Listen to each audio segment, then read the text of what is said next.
Привет, друзья! Вы на канале Автодок, и сегодня поговорим о том, почему руль может неприятно скрипеть при повороте. Казалось бы, мелочь, но иногда этот звук означает нечто серьезное. Давайте разбираться.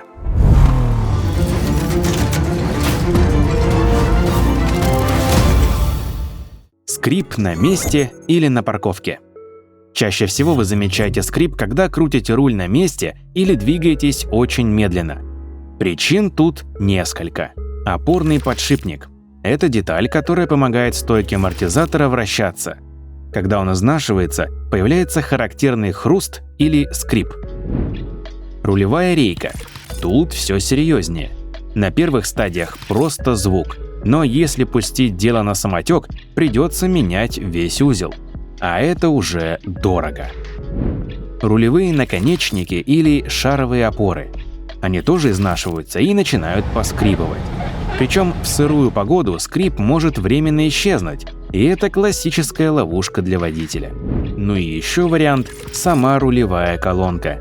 Недостаток смазки в карданчиках или банальное трение пластиковых деталей. Скрип в движении. Когда машина едет, источник шума обычно другой.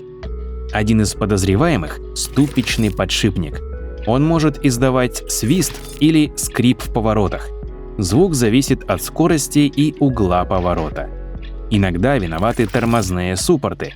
Когда они закисают от грязи, колодки начинают тереться о диск и скрипеть, особенно в поворотах. Что с этим делать? Универсального рецепта нет. Но главный совет простой. Если услышали посторонний звук, не игнорируйте. На ранней стадии многие проблемы решаются недорого.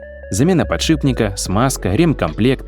Но если затянуть, готовьте кошелек.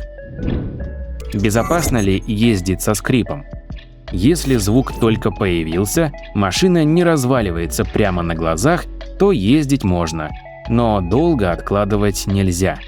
Потому что последствия бывают разные, от ускоренного износа деталей до таких случаев, когда колесо буквально может сказать «пока» прямо на ходу. Так что, друзья, услышали скрип, не паникуйте, но и не тяните. Заехали на диагностику, нашли причину, устранили проблему и снова катаетесь без лишних звуков и нервов. Подписывайтесь на канал Автодок, жмите лайк и пишите в комментариях. А у вас когда-нибудь скрипел руль? Что оказалось причиной?